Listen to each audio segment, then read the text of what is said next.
안녕하세요. 우석주입니다. 오늘 다룰 내용은 바이넥스와 광동제약, 제넥신, ABL 바이오에 대한 부분을 같이 묶어서 한번 살펴보도록 하겠습니다.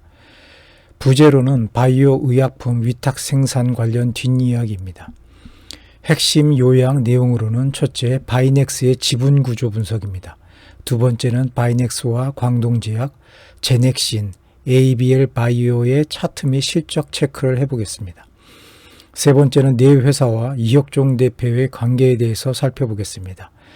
네 번째는 바이넥스 사태의 핵심 점검 사항입니다. 그럼 본격적으로 회사의 지분부터 한번 확인해 보도록 하겠습니다.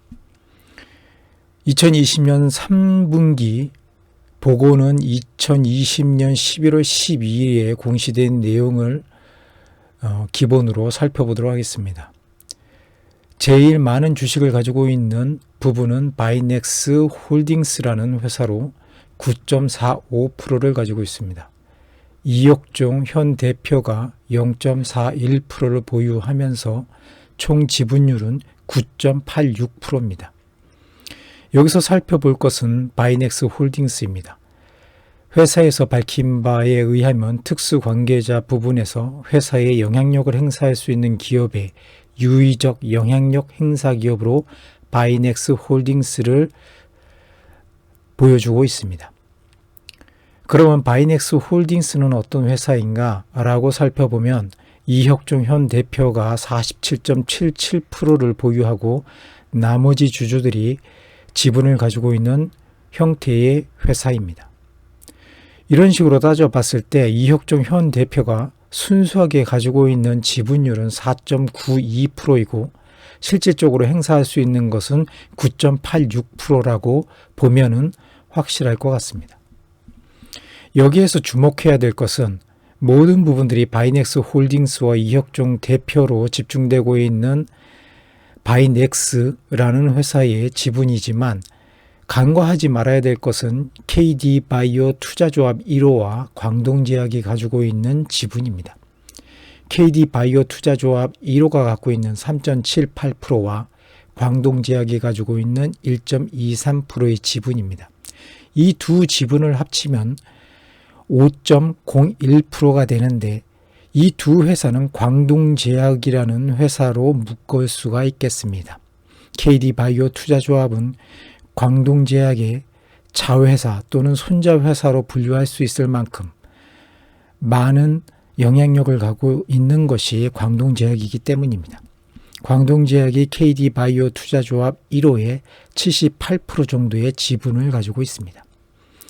또한 광동제약은 2020년 9월 28일에 바이넥스의 전환사채 200억 원을 인수함으로 인해서 실질적으로는 6.90%의 지분을 가지고 있는 이혁종 현 대표보다 많은 지분을 보유하고 있고 바이넥스 홀딩스와 이혁종 대표가 갖고 있는 9.86%의 지분 이후에는 가장 큰 지분율을 가지고 있습니다. 그럼에도 불구하고 광동제약은 보유 목적을 단순 투자로 하고 있습니다. 이 부분은 이후 말씀드릴 내용과 매우 깊은 연관성이 있기 때문에 꼭 확인을 할 필요가 있었습니다. 그래서 주목해야 될 부분은 이혁종 대표와 광동제약이라는 것입니다. 바이넥스는 현재 계속적으로 하락하고 있는 주가를 반영하지 못했지만 최고 주가 38,800원에서 매우 많이 하락한 모습을 보여주고 있는 부분입니다. 여기서 실적은 큰 의미가 없어 보이는 것이 현 사태는 이 실적을 모두 상쇄하고도 남을 만큼의 큰 충격이기 때문입니다. 다음은 광동제약입니다. 광동제약은 그동안 계속적으로 매출과 영업이익이 급상승하고 있는 매우 우수한 차트를 보여주고 있습니다.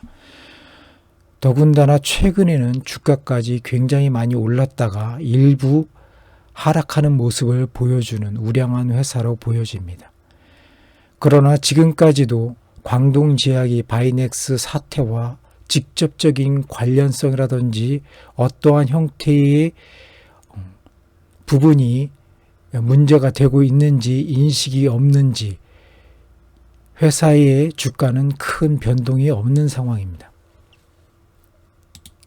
다음으로 살펴볼 회사는 제넥신입니다. 제넥신은 그동안 매우 많은 누적 적자를 보이면서도 회사는 굳건하게 주가를 끌어올리고 또한 건재하고 있습니다.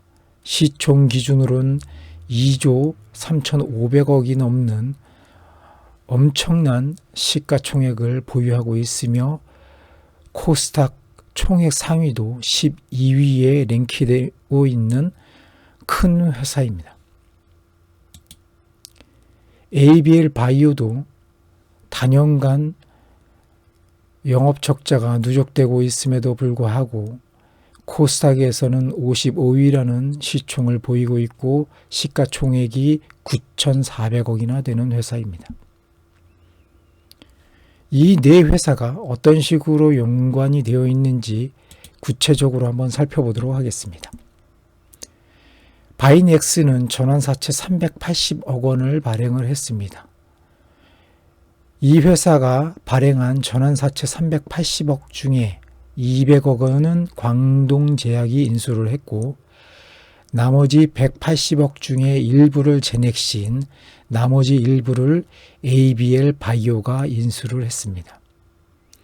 순수하게 전환사채를 인수한 것뿐만 아니라 현 이혁종 대표는 바이넥스의 대표를 지내면서 광동제약의 최고 전략 책임자로 임명되었고 제넥신은 이혁종 대표가 전 대표로 있었으며 현재는 기타 비상임 이사로 있는 상황입니다.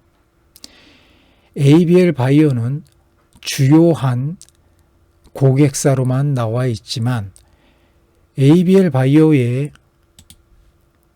매출이라든지 영업 순손실로 봤을 때는 이 회사가 과연 바이넥스의 주 고객으로서 합당한 회사인가라는 의심을 가질 수밖에 없는 상황이지만 회사의 재무보고서에는 ABL 바이오가 주요 고객사로 올라와 있습니다.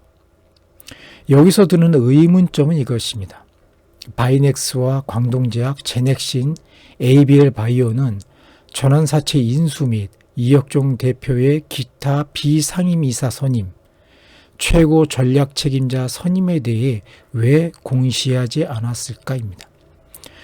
380억 원의 전환사채 인수와 임원급 인사를 영입하는 일이 공시할 정도의 중요 사항이 아니라서일까?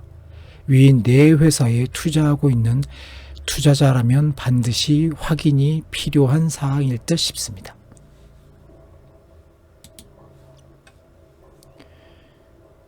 바이넥스가 이번 사태를 관련해 가지고 기타 경영사항에 대한 공시를 했습니다. 바이넥스 6개 품목의 잠정적인 제조와 판매 중지, 회수 조치에 대한 부분입니다. 이 부분은 2021년 3월 8일에 공시한 부분이고 여기에서 나오고 있는 부분을 보면 이번 사태와 관련해서 2019년도 매출의 2.09%, 2020년 매출액의 1.88%라고 하는 부분을 강조한 것을 보면 회사에서는 이 부분이 그렇게 큰 문제가 아니라는 듯한 뉘앙스를 풍기고 있습니다. 저는 이 부분이 매우 우려스럽다고 생각합니다. 또한 회사의 분기보고서에 보면 내부 통제 구조 평가라는 부분이 있는데 당사는 보고서 작성 기준일 현재의 외부 감사인으로부터 내부 통제 구조를 평가받은 사실이 없음을 확인해 주는 부분이 있습니다. 이번 사태가 혹시 내부 통제 구조의 평가나 제도에 대한 부분들이 전혀 없기 때문에 발생한 것인지 아니면 조직적으로 은폐를 하기 위해서 노력을 했기 때문에 발견할 수 없었는지 이 부분은 앞으로 진행되는 조사에 의해서 밝혀질 것으로 알 수 있습니다. 그래서 이 부분에 대해서 한번 짚고 넘어갈 부분을 더 확실하게 확인해 보도록 하겠습니다.